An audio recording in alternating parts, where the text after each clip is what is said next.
Always had dogs. But I never had more than one dog at a time, generally. Always had one. And they were all pretty much did what I asked them to do. There were no rodeos. There was no running off and leaving me behind. It was all pretty easy peasy stuff. Well, we got really involved in the Akita world in Texas, and I started volunteering with Lone Star Akita Rescue, transporting dogs. I would go and pick the dogs up, take them to their new homes. I went to Houston on a run to pick up what they thought was an Akita puppy in a kill shelter the night before he was going to be euthanized. Picked up this kid. This is not an Akita. I knew immediately he's not an Akita. But we brought him home and started having problems between the boys in the house. So he stayed in the back half of the house. We've always had dog zones, So he stayed in the back part of the house, and Apollo and Adele stayed in the front part of the house. And we would transport them between the dog zones, trying to avoid contact. So until they got to know one another, hopefully. He was really disconnected, and it was very difficult when we let him out in the backyard to do his business and to play. He would play at a distance, but he would never come when you called him. I mean, there were many nights when, 10, 11 o'clock at night, we're still trying to get him to come in the house so everybody can go to bed. About 3 months into this project, Apollo flipped a latch on a gate, and it was spring-loaded, so you flip the latch up, the gate pops open on its own, and he snuck up behind Ajax and sniffed him, and Ajax growled, and Apollo attacked. And my hand, I had my hand on his collar. I was transporting him through the house. So not only does he now have trauma from being captured and being snared, but he now has trauma associated with his collar and his neck because Apollo attacked him. I ended up with 4 stitches and broken finger, and when I fell, I broke my back. So after that, we decided, training would be a good idea. So the closest training facility to us was over an hour away, and Ajax and I drove an hour once a week there and an hour back to train with a lady who was on the U.S. agility team, and she kept talking about Susan Garrett. Susan Garrett this, handling 360 that, and this is where I learned this, and I got to give Susan credit for this, and this is, and I was like, okay, well, we got to figure out who Susan Garrett is. So we Googled her and realized that was really what we needed, because now we've got this traumatized kid, re-traumatized and re-traumatized, and the boys aren't getting along. I felt very strongly once I watched some of Susan's videos before we joined Recallers that was a thing we needed to do, because she's so positive. Everything is about reinforcement. And so one of her gems is that you reinforce what you want and you control reinforcement to the things that are undesirable. So that's it. It's that simple. That's exactly what she said. It's that simple. Reinforce, reward what you want. Control reinforcement or reward and access to the things that you don't want. Super simple.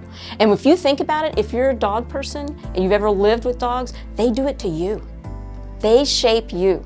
And so it's just basically taking what they understand and turning it back and helping them to learn based on their own methods, really. One of my goals for him that I wrote in my journal a long time ago was that I wanted to integrate the pack. After we had the accident and I broke my back, I really wanted to integrate the pack and wanted them to be able to be comfortable with one another. And I knew that being able to have their attention and was going to make a huge difference in that. So we now actually have an integrated pack. The collar grab game was the hardest for Ajax because he had so much trauma associated with his neck. So that was very impressive for me to know that we started where we had the biggest problem. Somewhere along game 7 or 8, I started really being able to see how the layers work and how he was responding. It was like, wow, this is really working. And I think for a lot of folks, and it was for me, making that kind of an investment was a big choice. And I can say it was absolutely worth it. Absolutely worth it.